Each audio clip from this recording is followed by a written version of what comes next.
The President Bola Ahmed Tinubu justified his action of removing the national anthem and replacing it with the one given to us by the British. The change of national anthem, Nigeria will hate it.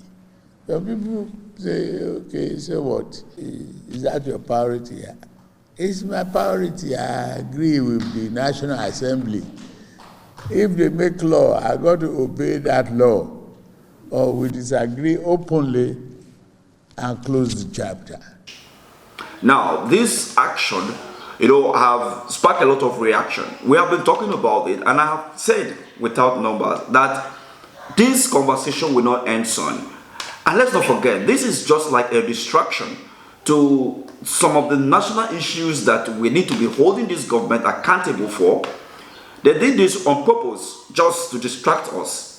How can you be talking about national anthem when you are supposed to be telling us what you have been able to achieve within the last 1 year of you in office?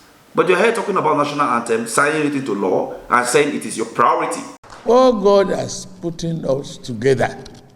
There's no doubt that we are going to be one.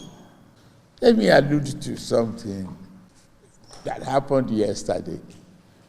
The change of national anthem. Nigeria will hate it. Some people say, okay, so what? Is that your priority? It's my priority. I agree with the National Assembly. If they make law, I got to obey that law. Or we disagree openly and close the chapter. When I came begging for votes, I didn't say vote for me as a Yoruba man. I say vote for me as a Bola Ahmed Tinubu, one of you. Accept. And I could see the result. I'm hanging on to that mandate jealously. And I'm working my heart out. And I promise you, I still work harder. This is to tell us again that these people are detached from the realities in Nigeria. 1 year into office, yet you're talking about people voting for you and people that did not vote for you. This will tell you that these people have their own personal, their own agenda, different from the agenda of Nigerians. The agenda of every single Nigerian is to see that Nigeria is working, having infrastructural development, education, healthcare, among others, are some of the little things that Nigerians are asking of this government. But then they have their own personal interests, and that is one that have been executed by changing the national anthem. This national anthem has not caused us any security issues. It has not in any way destabilized the country. Now, why changing it? Will the new national anthem now stabilize the economy of the country and bring back security and reduce the insecurity in the country? Even if we change the name Nigeria, it has not changed anything in the country. It's just like changing a car from probably Toyota to Honda. That does not mean that you will not get to your destination, or that does not guarantee you safety on your way. If the road that you are supposed to use is still as bad as it were when you were using the other vehicle. So that is what it is. So Mr. Tinubu telling us that this is his agenda and that this and that, it shows that this guy is actually detached from what Nigerians are yearning from.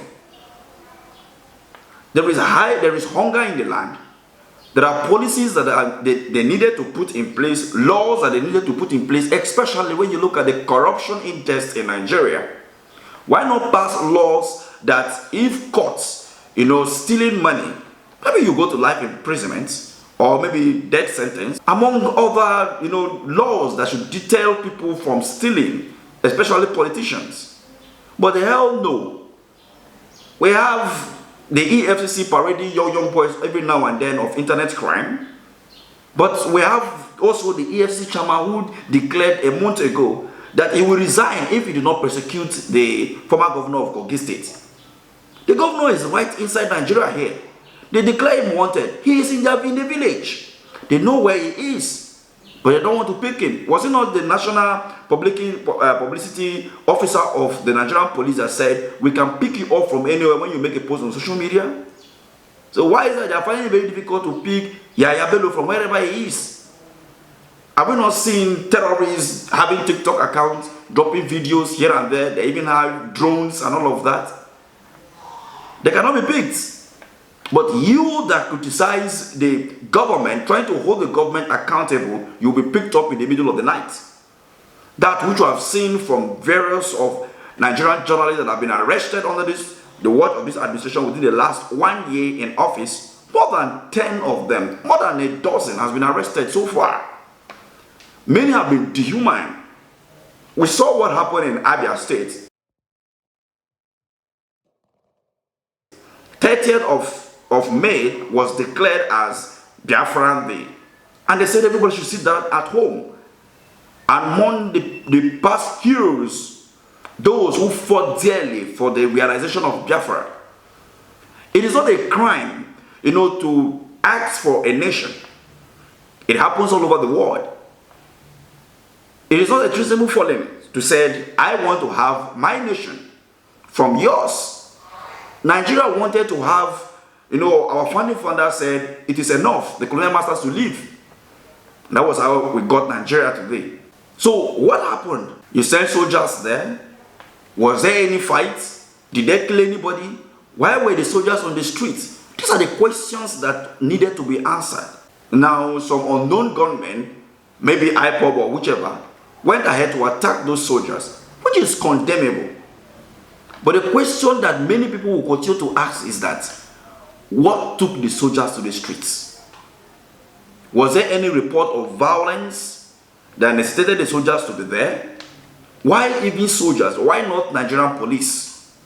Are the soldiers now supposed to be on the streets on the Nigerian police and civil defense? The Nigerian army are supposed to be in the war front if there is war. But right now, the soldiers are taking the work of the Nigerian police and civil defense. And that is the reason why we continue to have this. Take a look at this video.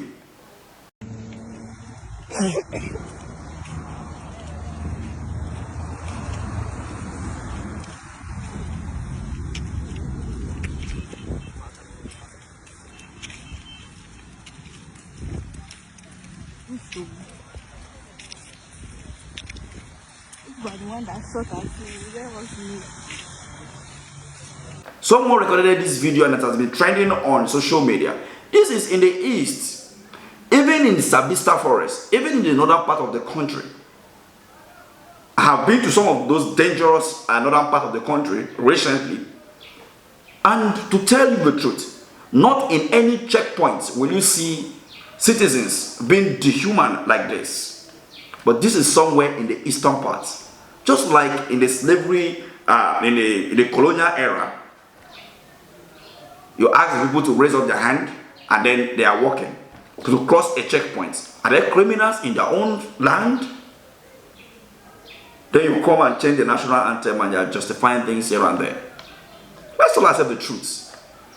And that is the reason why you see Nnamdi Kanu and many others of the eastern part continue to say that they cannot remain in this country. People don't know what is coming, do they? They have no idea. I feel sorry for the zoo. They have no idea.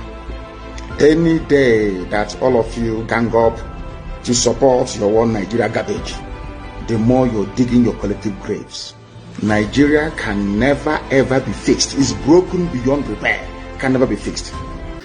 The 1914 amalgamation was a forceful one.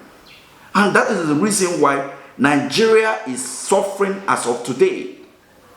In our next video, I will be talking about the proposed bill for regional government and the reaction from the northern people and many Nigerians to that effect.